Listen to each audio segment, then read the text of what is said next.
అందరికి నమస్కారం. మన గౌరవ ముఖ్యమంత్రి గారు రేవంత్ రెడ్డి మన ప్రజాపాలనలో మాకు న్యాయం జరిగింది.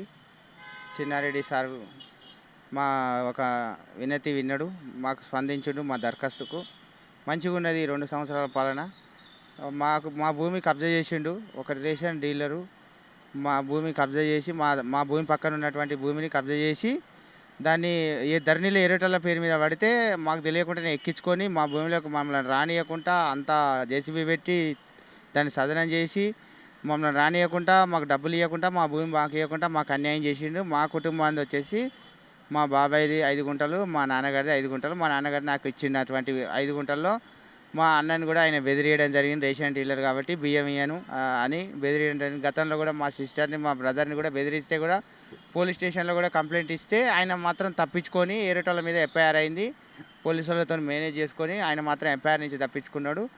ఆయన మమ్మల్ని మోసం చేసి ration dealer councillor Devipalli ration dealer Narsampet మండలం మహబూబాబాద్ జిల్లా గడ్డి వెంకన్న చాలామందిని ఒక పేద స్థితిలో నుంచి రేషన్ డీలర్ అయినటువంటి ఆయన అందరినీ మోసం చేసి ఆ కాలంలో 20 ఏళ్ళ కింద రిక్రూట్మెంట్ అయినప్పుడు అప్పట్లో కంప్యూటర్ సిస్టమ్ లేకుంటే ఇలా అద్దె పెట్టి రేషన్ కార్డులు ఇలా అద్దె పెట్టి మీరు తర్వాత రాండి అని పొద్దున్నే పెట్టిపోమంటే అందరూ వచ్చి అమాయకులు నిరక్షరాస్యులు అయినటువంటి అద్దె పెట్టిపోవడం వలన ఆ రేషన్ కార్డులన్నీ పక్కన పెట్టుకొని కొన్ని దాచుకొని ఎవరైతే గట్టిగా మాట్లాడతారో తిడతారో వాళ్ళకి బియ్యం వేయడం, మీ కార్డు పోయింది ఎవరు తీసుకోపోయారని అలా మోసం చేసి సంపాదించినటువంటి పైసలతోని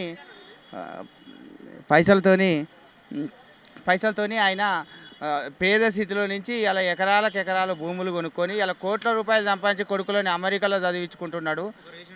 ఒక రేషన్ డీలర్కి ఎక్కడి నుంచి వచ్చిన ఆస్తులు ఇలా సర్పంచ్ కూడా పోటీ చేసిండు. ఇలా ఒక దుర్మార్గంగా దళితుల భూములు గుంజుకొని ఎంతోమందికి అన్యాయం చేస్తున్నటువంటి ఆ రేషన్ డీలర్ మీద చర్య తీసుకొని రేషన్ డీలరు ఎంతోమందికి అన్యాయం చేస్తున్నాడు. అలాంటి వాడు కనుక మా గ్రామానికి సర్పంచ్ అయితే గ్రామాన్ని మొత్తం సర్పంచ్ కూడా పోటీ చేస్తున్నాడు. రామచంద్ర నాయకు ఆయన గురించి తెలియక ఇచ్చిండు. పాపం ఎమ్మెల్యే గారు మంచివాడే కానీ అమ్ముకుంటున్నా మరి ఆరోపణలు వచ్చినాయి. గతంలో ఎన్నోసార్లు వచ్చినాయి కానీ ఆయన మేనేజ్ చేసుకుంటాడు. ఆర్థికంగా ఉన్నాడు, డబ్బు గల్లోడు, ఆఫీసర్లకు కూడా అంత ఇంత ఇచ్చి మేనేజ్ చేసుకుంటాడు. కానీ అట్లాంటి వాడు కనుక గ్రామ ప్రజలు ఎన్నుకుంటే గ్రామాన్ని దోచుకుంటాడు, మన మండలాన్ని, రాష్ట్రాన్ని. అలాంటి దుర్మార్గుడు చట్టసభలోకి వస్తే దేశాన్ని మొత్తం నాశనం చేస్తాడు. కనుక అలాంటి వాడు రాజకీయాల్లోని అక్కడితోనే ఆఫ్ చేసి అందరు కూడా ప్రజలు కూడా ఆయనకు ఓట్లు వేయకుండా శ్రీనివాసరెడ్డి అనే ఒక మంచి క్యాండిడేట్ ఉన్నాడు, ఆయనకు ఓట్లేసి గెలిపించాల్సిందిగా మా గ్రామ ప్రజలందరికీ తెలియజేస్తున్నాను మనస్ఫూర్తిగా. రేషన్ డీలర్ మీద ఏసీబీతోని ఎంక్వైరీ జరిపించి చర్యలు తీసుకొని కఠినంగా ఆయనని శిక్షించాలి ప్రభుత్వం తరపునని తెలియజేస్తున్నాను. చాలా మంది ఒక ఎకరం 10 గుంటల భూమిని ధరణిలో ఏరేటోళ్ళ పేరు మీద ఎక్కితే బలవంతంగా వాళ్ళతో మాట్లాడి మేనేజ్ చేసుకొని భూమి ఎక్కించుకొని మీరేం చేసుకుంటారో చేసుకోపో, ఎక్కడికి పోతాడో అక్కడికి పో, రామచంద్ర నాయక్ ఎమ్మెల్యే ఉన్నాడు నాకు అన్న ధీమాతో ఉన్నాడు. పాప రామచంద్ర నాయక్ తెలియదు ఈయన ఎటువంటి వాడు అనేది తెలియక నమ్ముతున్నాడు. ఆయన కూడా రామచంద్ర నాయక్ కూడా ఒక గిరిజన బిడ్డ, ఆయన అయితే మాకు గౌరవం ఉన్నది. ఆయనని మేము అనేది లేదు కాబట్టి మోసం చేసింది డీలర్ కాబట్టి ఆయన కూడా ఆయన దగ్గర రానియకుండా అలా పార్టీలో టికెట్ ఇవ్వకుండా చూసుకొని మంచోనికి మంచి వ్యక్తికి ఇవ్వాలి. అదేవిధంగా అన్నంగి నరేష్ అని టికెట్ కూడా ఆశిస్తే ఆయన కాదని ఇచ్చింది కాబట్టి మంచోళ్ళకి ఇచ్చేయాలి. కానీ ఒక రౌడీకి గుండాకి ఇస్తే మొత్తం నాశనం చేస్తాడు గ్రామాన్ని. అట్లాంటి మన రాష్ట్రాన్ని కూడా చాలా చీడ పురుగు. అటువంటి వాడికి ఒక రౌడీ షీట్ ఓపెన్ చేసి లోపలేయాలి. అటువంటి వాడికి చాలా ద్రోహి అని కూడా దళితులని మోసం చేసిన దళిత ద్రోహి టెర్రరిస్టుతో సమానం, పెద్ద దొంగ అని కూడా నేను తెలియజేస్తూ అక్రమంగా సంపాదించిండు. రేషన్ షాప్ మీద అక్రమంగా సంపాదించి ఎంతోమందిని తిట్టి బెదిరింపులకు గురి చేసి అక్రమంగా సంపాదించిండు. ఆయన ఆస్తుల మీద ఆయన ఎట్లా సంపాదించిండు దాని మీద ఎంక్వైరీ జరిపించి మాకు న్యాయం చేపించి గ్రామాన్ని అందరినీ కాపాడు. ఇప్పటికీ బాగానే ఒక 20-30 కోట్లు సంపాదించి ఉంటాడు. పిల్లలు కూడా అమెరికాలోనే ఉన్నారు. అందరినీ మోసం కూడా చేస్తున్నాడు. ఫైనాన్సులు, రియల్ ఎస్టేటు అది ఇదని చేస్తాడు, రౌడీజం చేస్తాడు. ఆయనకు టీం ఉన్నది, అలాగనే నడిపించుకుంటున్నాడు. ఇక లోకల్ లీడర్ కూడా సపోర్ట్ అయినా ఇక ఎమ్మెల్యేలతోనే సపోర్ట్ ఉన్నది కదా ఆయనకు. ఇక లోకల్ లీడర్లు ఏమున్నది, ఆయన ఎవరి మాట విన్నాడు, ఆయన చేసుకునేది మొత్తం చేసుకుంటాడు, ఎవరికి భయపడడు.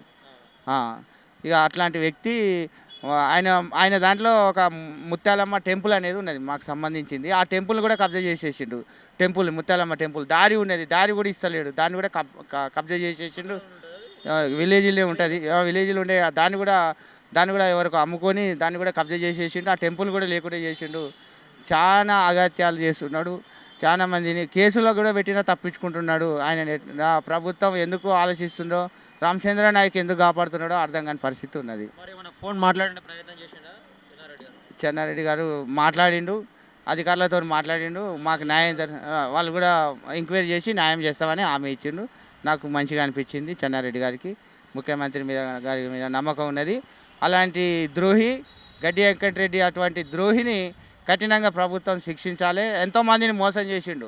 ఎకరం 10 గుంటలు మోసం చేసి దారి లేకుండా కూడా చేసి ముత్యాలమ్మ టెంపుల్ కూడా లేకుండా చేసిండు. అంటే అట్లాంటోడు దారి లేకుండా వచ్చిన ప్రజల్ని ఎట్లా పడితే అట్లా తిడతాడు. నా చిలక దొక్కుతారు, చేను దొక్కుతారు, దారి అంతా కబ్జా చేసి నానా మాటలు తిట్టేటోడు. అట్లాంటి కోపిష్టి అలా సర్పంచ్ అయ్యి గ్రామాన్ని దోసుకొని తినడం కోసం ప్రయత్నం చేస్తాడు. కానీ ఆయన ఇచ్చే డబ్బులకు మందుకు అమ్ముడు పోతే మొత్తం ఎవడి ఇండ్లు ఉండేవి, ఎవరి పొలాలు ఉండేవి, ఇండ్లు కబ్జా చేస్తాడు. పొలాలు ఏది పడితే అది ధరణిలు ఎక్కించుకుంటాడు, మేనేజ్ చేసుకుంటాడు. ఖమ్మం వాళ్ళకు వాళ్ళ వీళ్ళకు అమ్ముకుంటాడు. ఎవరికైనా చెప్పుకోపో, ఏమైనా చేసుకో అంటాడు. అది ఆయన పరిస్థితి అట్లా ఉంది. ముందు కూడా పోటీ చేసిండా సర్పంచ్? లేదు, ఇప్పుడే చేసిండు, పోటీ చేసిండు. ఇక ఈ మధ్యాహ్నం పోటీ చేసిండు. ఇక బాగా రౌడీజం చేసుకొని తిరుగుతున్నాడు. ఆయన సపోర్ట్ చేసుకొని తిరుగుతున్నాడు. ఇక ప్రజలు కూడా ఆలోచించాలి. గిరిజన బిడ్డలైనా, దళితులైనా, బీసీలైనా, మైనార్టీలైనా అందరూ ఆలోచించి ఆ డీలర్ వెంకన్నని ఓడిస్తే మంచిది. అలాంటి దుర్మార్గుడు రాజకీయాలకు వస్తే చాలామందికి అన్యాయం జరుగుతుంది. ఎడ్ల శ్రీనివాసరెడ్డి అనే వ్యక్తి మంచి వ్యక్తి. 2 ఎకరాల భూమి అమ్ముకొని ఆయన సర్పంచ్గా నిలబడుతున్నాడు. గ్రామానికి సేవ చేయాలి. అలాంటి దుర్మార్గుని ఎదుర్కోవడానికని 2 ఎకరాల భూమి అమ్ముకొని కూడా ప్రజలకు ఒక 6 నెలల నుంచే సేవ చేసుకుంటారు. 2 ఎకరాల భూమి అమ్మిన పైసలు 6 నెలల నుంచి సేవ చేసుకుంటారు. రాజకీయాల్లో వచ్చింది కాబట్టి ఎడ్ల శ్రీనివాసరెడ్డిని గెలిపించి, మంచి మెజార్టీతో గెలిపించి ఈ డీలర్ని గెలవకుండా చిత్తు ఓడియాలని కోరుకుంటున్నా.